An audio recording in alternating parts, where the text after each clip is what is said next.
Welcome to VTV Andhra Pradesh. Kakinada జిల్లా తుని. దేశవ్యాప్తంగా తరచూ జర్నలిస్టుపై జరుగుతున్న దాడులను ప్రభుత్వం సీరియస్గా తీసుకొని వారి రక్షణకు ప్రత్యేక చట్టం తీసుకురావాలని, బాధ్యులపై చర్యలు తీసుకోవాలని జర్నలిస్ట్ సంఘ నేతలు పెద్ద ఎత్తున నిరసనలు తెలియజేశారు. ఈ సందర్భంగా వారు మాట్లాడుతూ, తుని ప్రెస్ క్లబ్ తరఫున తీవ్రంగా ఖండిస్తున్నాం. ఇలాంటి దాడులు జరిగినప్పుడు మనందరం కూడా ఐక్యతగా ఉండి ప్రభుత్వానికి సరైన దీంట్లో సమాధానం చెప్తే మన మీద ఎటువంటి దాడులు జరిగినా దాని మీద తక్షణమే చర్య తీసుకునేలాగా ఉండాలని చెప్పి, అంటే మీడియాపై, అంటే ప్రింట్ అండ్ ఎలక్ట్రానిక్ మీడియాపై ఎవరైనా సరే న్యూస్ కవర్ చేయడానికి వెళ్ళిన వాళ్ళపై తప్పుడుగా ప్రవర్తించి ఇలాగా కర్రలతోనవని లోగోలతోనవని ఇలా దాడి చేయడం అనేది చాలా అవమానించడం.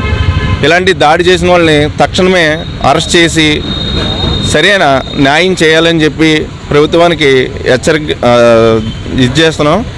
అదే విలేకరులపై, మీడియాపై దాడి చేసిన వాళ్ళపై సరైన చర్యలు తీసుకోవాలని, దీనికి గతంలో చంద్రబాబు నాయుడు గారు అవని ఇంకోళ్ళు ఎవరవని సరైన చట్టం తీసుకొస్తానని చెప్పి మనకి గతంలో ప్రభుత్వంపై ఉన్నప్పుడు మనకి ఒక హామీ ఇచ్చారు. దీన్ని తక్షణమే దేశవ్యాప్తంగాను రాష్ట్ర వ్యాప్తంగాను ఈ మధ్య కాలంలో జర్నలిస్టులపై తరచూ దాడులు జరుగుతున్నాయి. ఒకవైపు రాజకీయ పక్షాలు అయితేనేముండే, మరోవైపు ఈ మధ్య కాలంలో సెలబ్రిటీలు అయితే ఉండే జర్నలిస్టులను వ్యంగ్యంగా మాట్లాడడం, అదే పందాలో జర్నలిస్టులపై దాడులు చేయడం అనేది అత్యంత హేయమైన చర్యలు.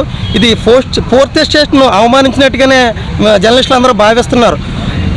ఈ మధ్య కాలంలో గత 2 రోజుల క్రితం సెలబ్రిటీ సినీ నటుడు మోహన్ బాబు గారు TV9 రిపోర్టర్ అయిన రంజిత్ గారిని అత్యంత గగ్గురుపరిచే విధంగా అతను లోగో ఏ లోగోతో అతను మైకి పెట్టినప్పుడు అతని యొక్క సాధక బాధలు చెప్పుకొని, లేకపోతే అతనికి ఉత్సాహ విషయాలు చెప్పుకొని జీవితంలో ఎదుక్కొచ్చాడో అటువంటి మీడియా లోగో తీసుకొని జర్నలిస్టులపై దాడి చేయడం అనేది చాలా దారుణమైన విషయం.